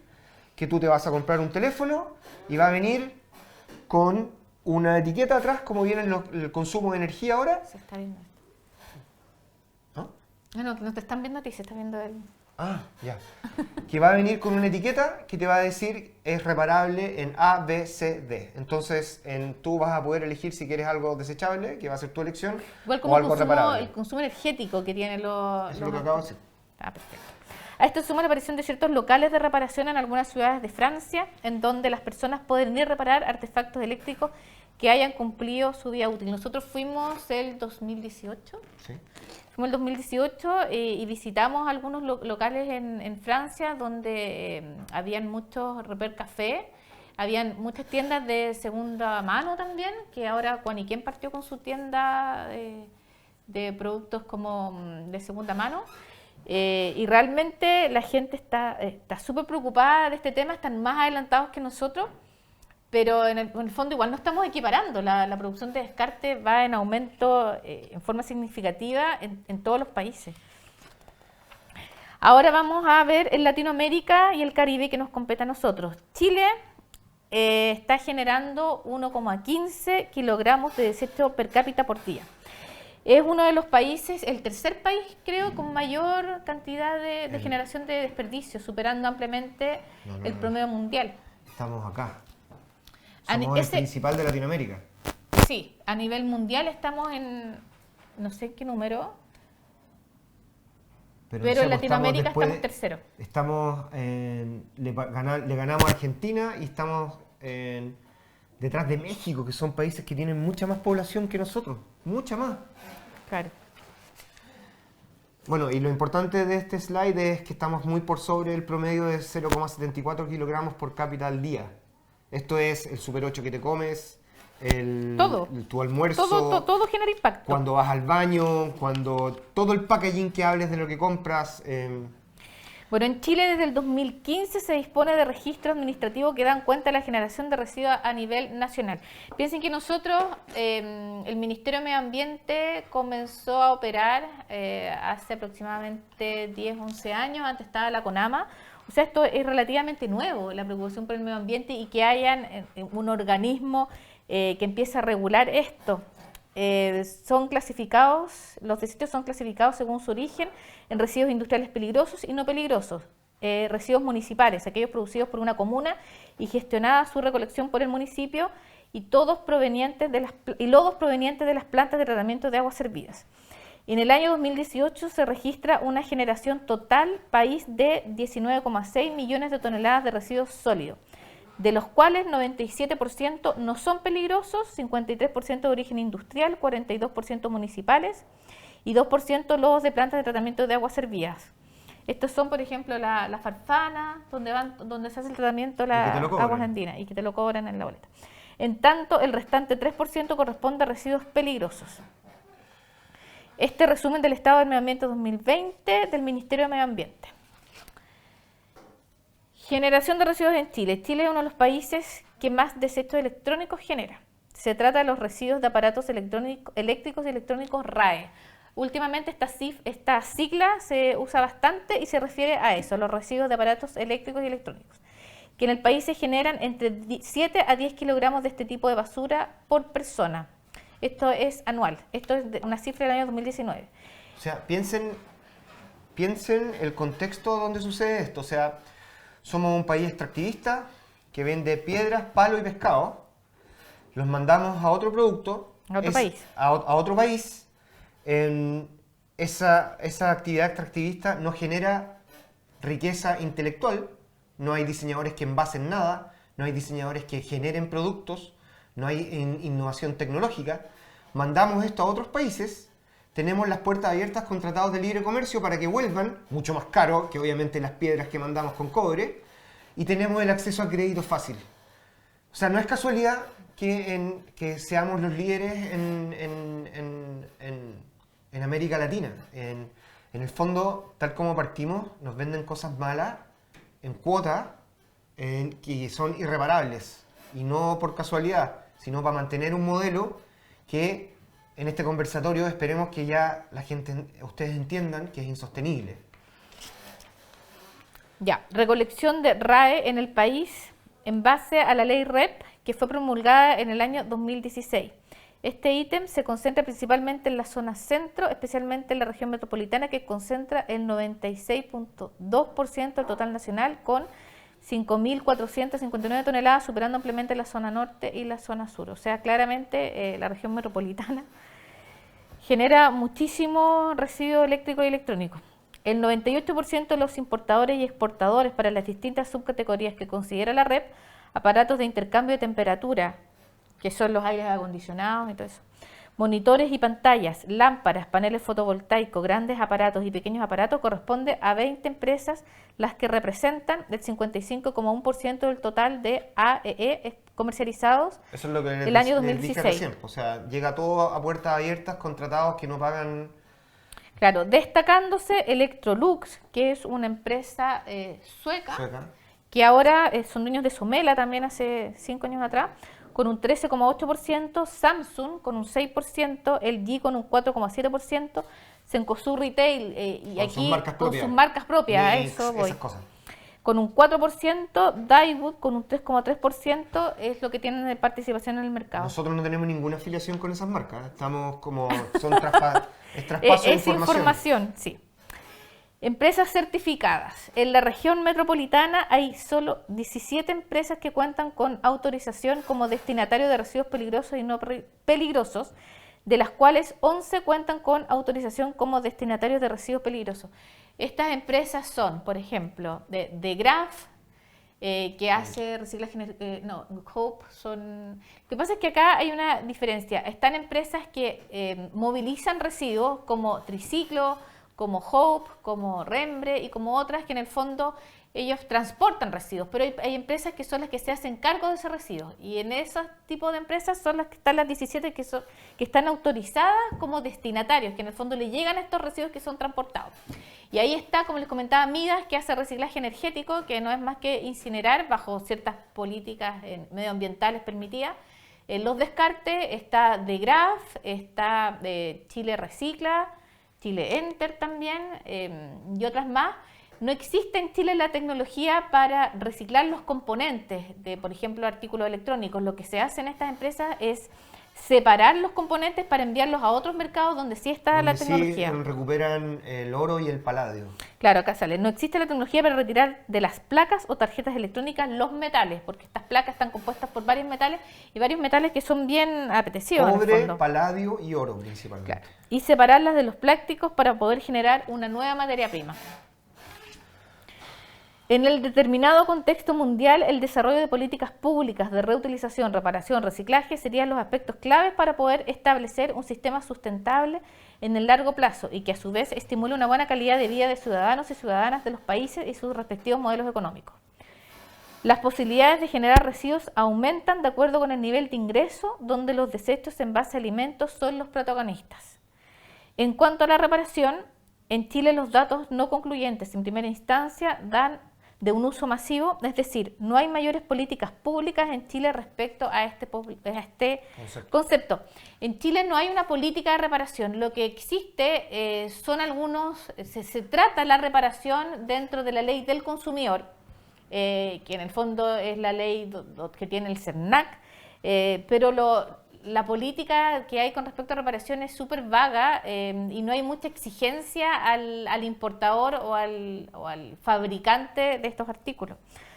Hay iniciativas que apuntan a esta dinámica como parte de una economía circular, o sea, dentro del paraguas de la economía circular se aborda la reparación, pero todavía no logra ser tan protagonista como sí lo es el reciclaje. El reciclaje está súper bien abordado, siempre digo el reciclaje es súper sexy, la reparación es como el hermanito feo de la economía circular y nosotros lo que queremos es que sea mucho más considerado, como sí lo está haciendo hace ya varios años en otros países, y que la gente se empodere con la reparación, entienda que por qué es importante la reparación y por qué está mucho antes dentro de la escala de valor que el reciclaje, donde si bien nosotros no demonizamos el reciclaje, creemos que el reciclaje es necesario, el reciclaje debería ser la última instancia que debemos llegar, porque en el fondo se genera contaminación también, hay procesos productivos, hay cambios en la materia, hay un impacto negativo al medio ambiente que conlleva el reciclaje. Genera trabajo. No genera trabajo, la reparación es mucho más sociable en el fondo, genera interacción. Tener una persona separando el plástico del metal no es un obrero calificado, no hay educación, nada.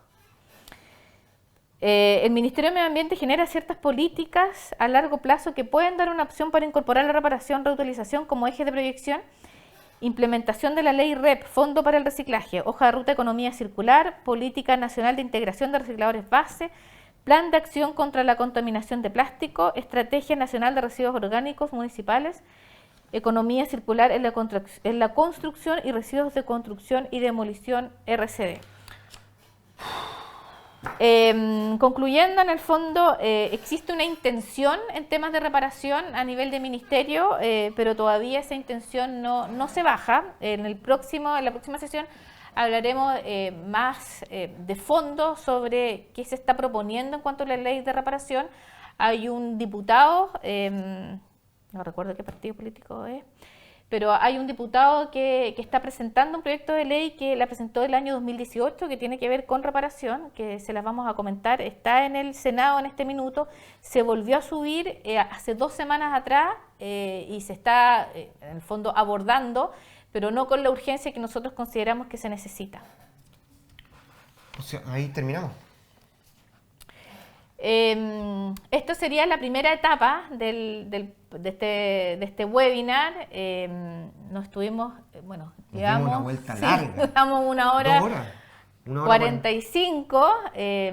Esperamos que haya sido de su interés. De repente entendemos que fue un poco largo la primera parte, pero necesitamos que entiendan el contexto de cómo se fue desarrollando la industria y los procesos productivos que están imperando, como para entender el contexto de la reparación. Si tienen algunas dudas, preguntas, este es el minuto para que podamos ampliar un poquito la conversación. Tengo entendido que tenemos 13 minutos más aún para poder conversar sobre el tema, así que dejamos abierta la posibilidad de que comenten también, nos cuenten qué les parece el tema, por qué se interesan en la reparación. Para nosotros es súper importante tener ese feedback también de ustedes, de por qué les interesó este webinar y cómo se están acercando a la reparación. ¿Alguna pregunta? Acá hay algunos comentarios. Muchas gracias por la excelente charla. Les voy a leer acá. Ya, pero filo, no, debemos estar más conscientes. Muchas gracias por compartir su investigación, tanta información valiosa. Me quedo preocupado pero esperanzados. Bueno, esa es la idea, que se hayan preocupado, pero se vayan con rabia, como dice Felipe. La rabia es súper motriz y en el fondo la rabia fue lo que nos impulsó a nosotros a empezar a trabajar en temas de reparación. El próximo webinar les vamos a contar cómo nosotros nos introducimos hace 5 años en la reparación, que nos motivó. ¿Vamos a contar lo de Patagonia? Claro, le vamos a contar que en el fondo fue una invitación de Patagonia a meternos en este tema. Nosotros trabajamos en upcycling hace 20 años, ya el 2001 comenzamos. No habíamos abordado la reparación porque no teníamos mayor conocimiento de qué se trataba, pero hace 5 años nos enamoramos. Siempre decimos que somos diseñadores industriales de corazón, pero reparadores de corazón, y esperamos poder transmitir estas ganas y esta pasión por reparar y por empezar a preocuparnos por lo que nos rodea. No, y yo quedé como súper, a mí me cayó el tejazo cuando busqué la etimología de la palabra reparar.